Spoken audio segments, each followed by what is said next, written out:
Hello पिलामाने मु आपको स्वागत करुचे खुशी लर्निंग वर्ल्ड यूट्यूब चैनल को।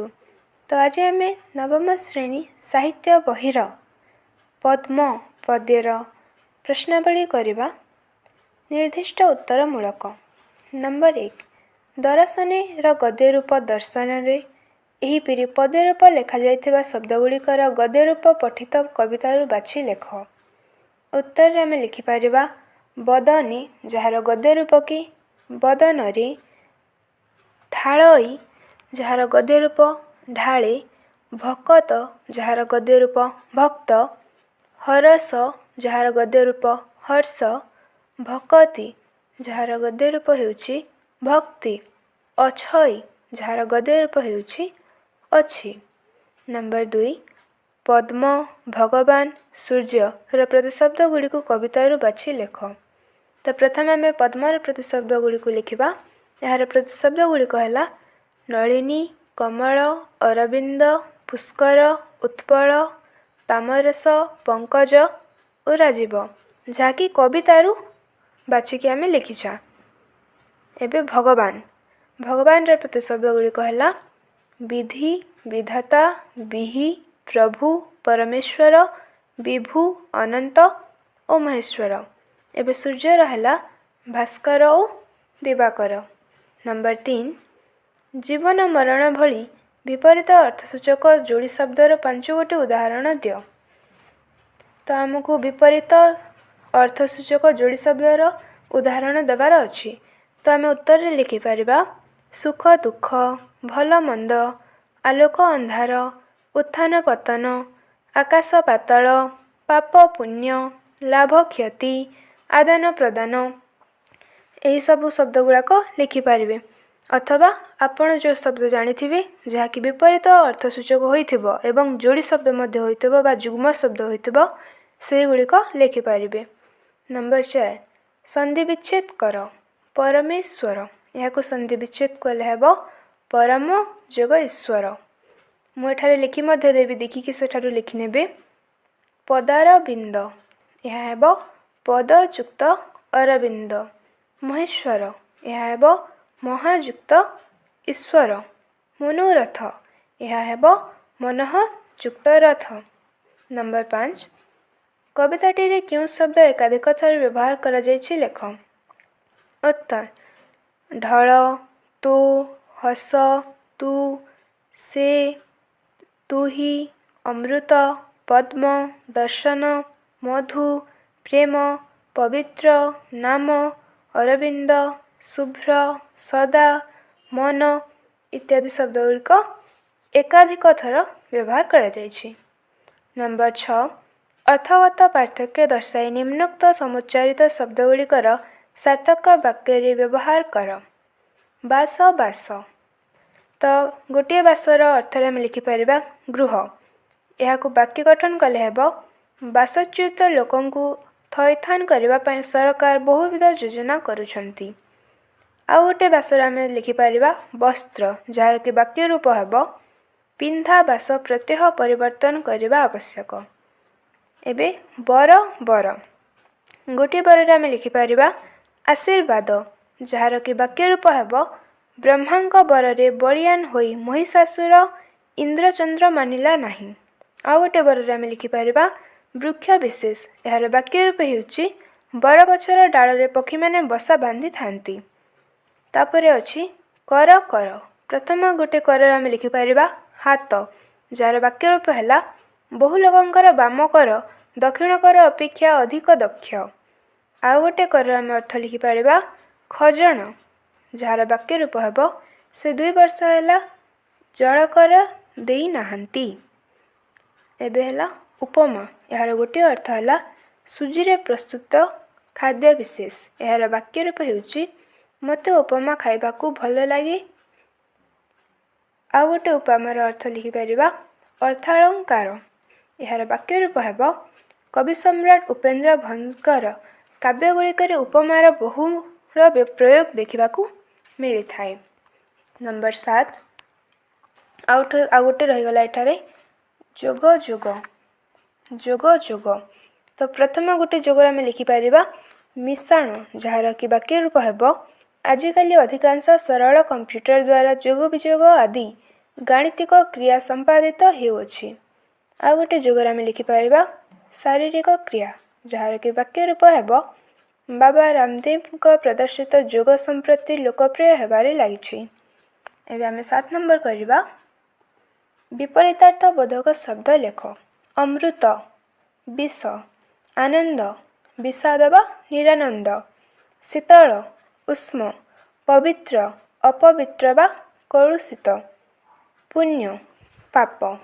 ନମ୍ବର 8 କ ସ୍ତମ୍ଭର ଶବ୍ଦ ସହିତ ଖ ସ୍ତମ୍ଭର ଉପଯୁକ୍ତ ଶବ୍ଦ ବାଛି ଯୋଗ କର।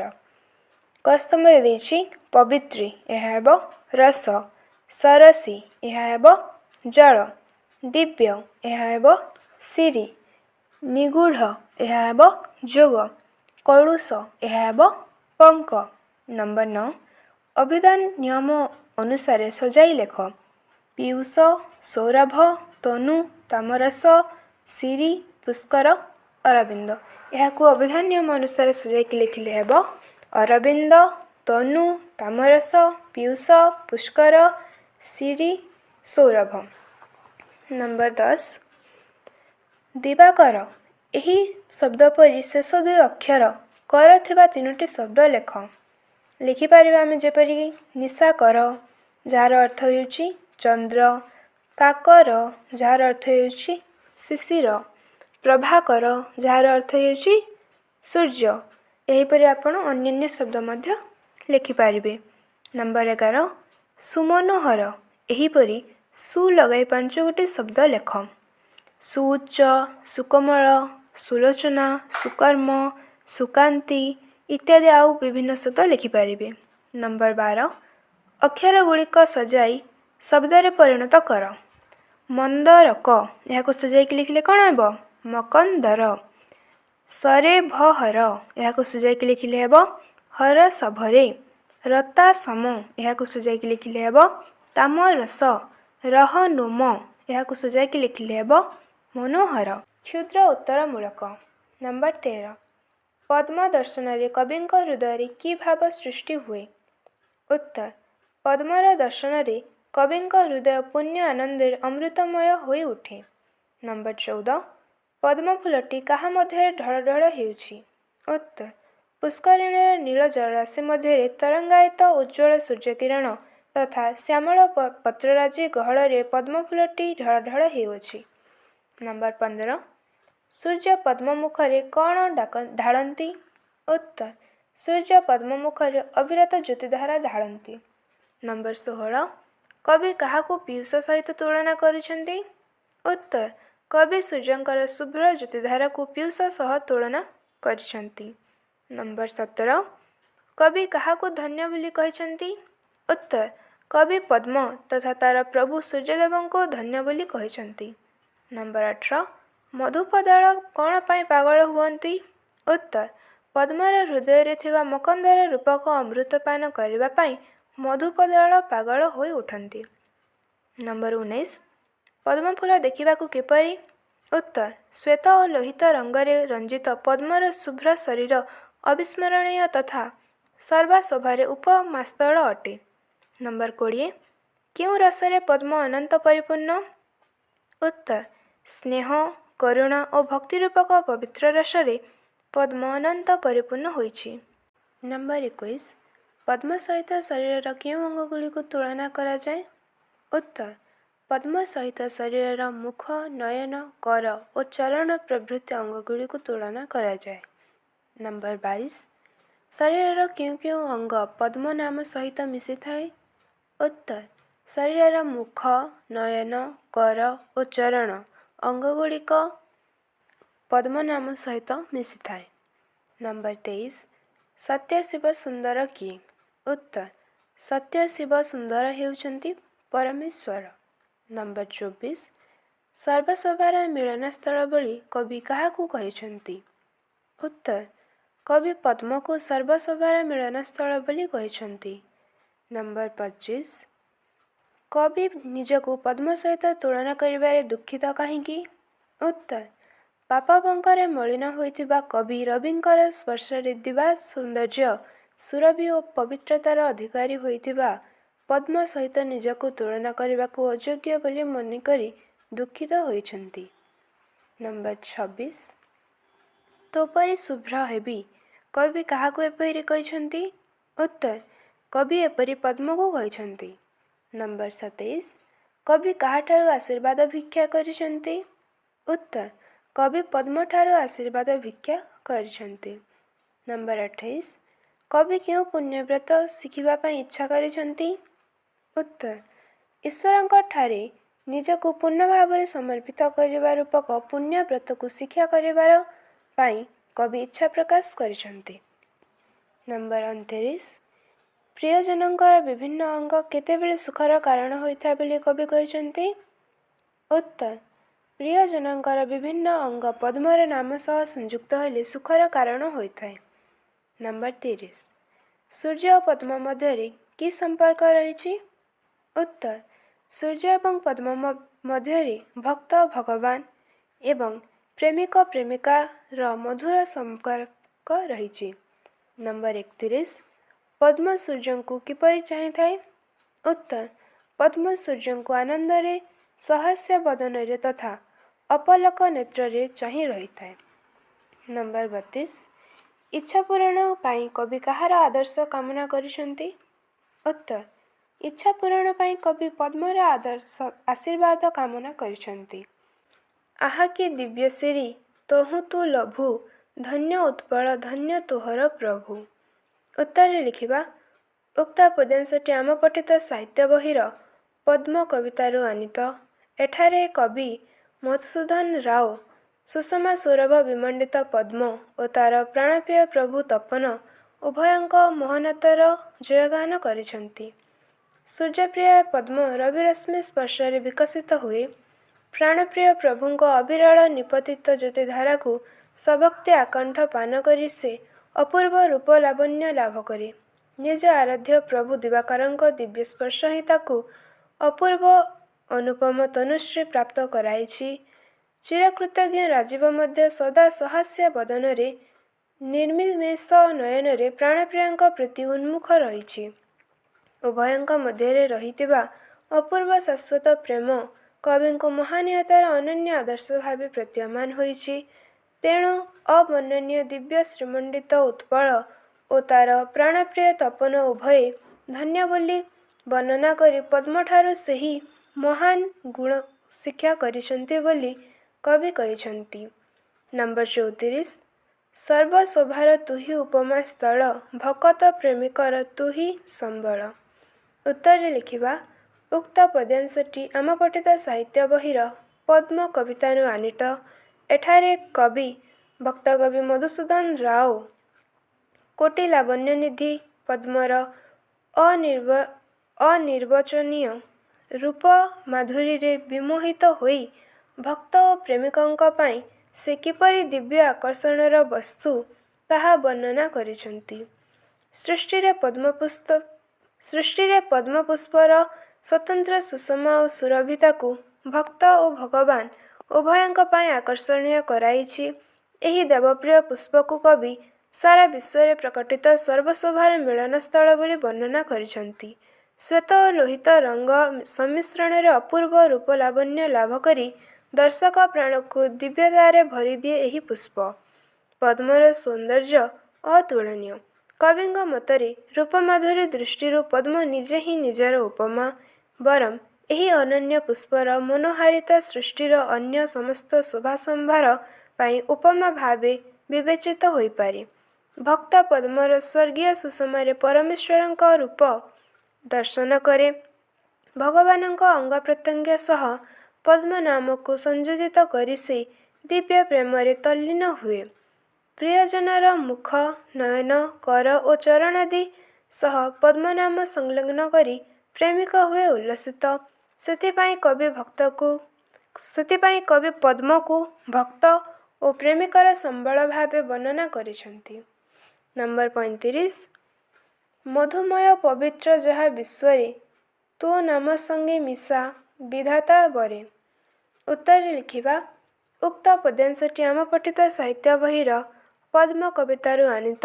ଏଠାରେ କବି ମଧୁସୂଦନ ରାଓ ପଦ୍ମକୁ ବିଶ୍ୱରେ ଅଦ୍ୱିତୀୟ ଦିବ୍ୟ ପୁଷ୍ପ ଭାବେ ବର୍ଣ୍ଣନା କରିଛନ୍ତି ଏବଂ ତାର ପବିତ୍ର ନାମ ସୃଷ୍ଟିର ସମସ୍ତ ମଧୁମୟ ଶାଶ୍ୱତ ନାମ ସହ ସଂଲଗ୍ନ ହୋଇ ବିରଳ ସୌଭାଗ୍ୟର ଅଧିକାରୀ ହୋଇଛି ଓ ତାହା କେବଳ ବିଭୁ କଲ୍ୟାଣ ଯୋଗୁଁ ସମ୍ଭବ ହୋଇପାରିଛି ବୋଲି କହିଛନ୍ତି। ପଦ୍ମର ରୂପ ଦର୍ଶନରେ କବିଙ୍କ ହୃଦୟ ପୁଣ୍ୟ ଆନନ୍ଦରେ ଅମୃତମୟ ହୋଇଉଠିଛି। ପଦ୍ମର ସୁଷମ ସୌରଭ ତାଙ୍କ ପ୍ରାଣରେ ସ୍ୱଚ୍ଛ ଓ ପବିତ୍ର ଭାବ ସୃଷ୍ଟି କରି ବିଭୁ ପ୍ରେମର ଅମୀୟ ରସରେ ଅବଗାହନ କରାଇଛି। କବିଙ୍କ ମତରେ ବିଶ୍ୱରେ ପରିଦୃଷ୍ଟ ଯାହା କିଛି ମଧୁମୟ ଓ ପବିତ୍ର ତାହା ସହ ପଦ୍ମ ନାମର ସଂଯୋଗ କେବଳ ପରମେଶ୍ୱରଙ୍କ ଆଶୀର୍ବାଦ ହେତୁ ସମ୍ଭବ ହୋଇପାରିଛି। ପ୍ରିୟଜନର ମୁଖ, ନୟନ, କର ଓ ଚରଣାଦି ସହ ପଦ୍ମନାମ ସଂଯୁକ୍ତ ହୋଇ ଆମୋଦପ୍ରଦାୟକ ହୋଇଥାଏ ଏବଂ ସତ୍ୟ ଶିବ ସୁନ୍ଦର ପରମେଶ୍ୱରଙ୍କ ହସ୍ତପାଦାଦି ଅଙ୍ଗପ୍ରତ୍ୟଙ୍ଗ ସହ ତାର ନାମକୁ ସଂଯୋଜିତ କରି ଭକ୍ତ ଭାବାବେଗରେ ତନ୍ମୟ ହୁଏ। ସେହି କାରଣରୁ ହିଁ ଭକ୍ତଜନର ସେ ଅନନ୍ୟ ପବିତ୍ର ପୁଷ୍ପ ଭାବେ ବିବେଚିତ ହୁଏ। ନମ୍ବର 36 କଳୁଷ ପଙ୍କେ ମୁହିଁ କେଡ଼େ ମଳିନ କେମନ୍ତି ସରି ତୋର ହେବି ନଳିନ। ଉତ୍ତରରେ ଲେଖିବା ଉକ୍ତ ପଦ୍ୟାଂଶଟି ଆମ ପଠିତ ସାହିତ୍ୟ ବହିର ପଦ୍ମନାଭ ରାଓ ନିଜକୁ ପାପପଙ୍କପୂର୍ଣ୍ଣ ସଂସାରିକ ଜଞ୍ଜାଳ ଜର୍ଜରର ଏକ ନଗଣ୍ୟ ବ୍ୟକ୍ତି ଭାବେ ବର୍ଣ୍ଣନା କରି ସେ କଦାପି ପଦ୍ମ ପରି ପବିତ୍ର ପୁଷ୍ପ ସହ ସମକକ୍ଷ ହୋଇପାରିବେ ନାହିଁ ବୋଲି ଖେଦୋକ୍ତି ପ୍ରକାଶ କରିଛନ୍ତି। କବି ପଦ୍ମର ସ୍ୱର୍ଗୀୟ ସୁଷମାରେ କେବଳ ଯେ ମୁଗ୍ଧ ହୋଇଛନ୍ତି ତାହା ନୁହେଁ, ତାହାଠାରୁ ମହତ୍ ଶିକ୍ଷା ଲାଭ କରି ସେସବୁକୁ ନିଜ ଜୀବନରେ ପ୍ରୟୋଗ କରିବାକୁ ପ୍ରୟାସୀ ହୋଇଛନ୍ତି।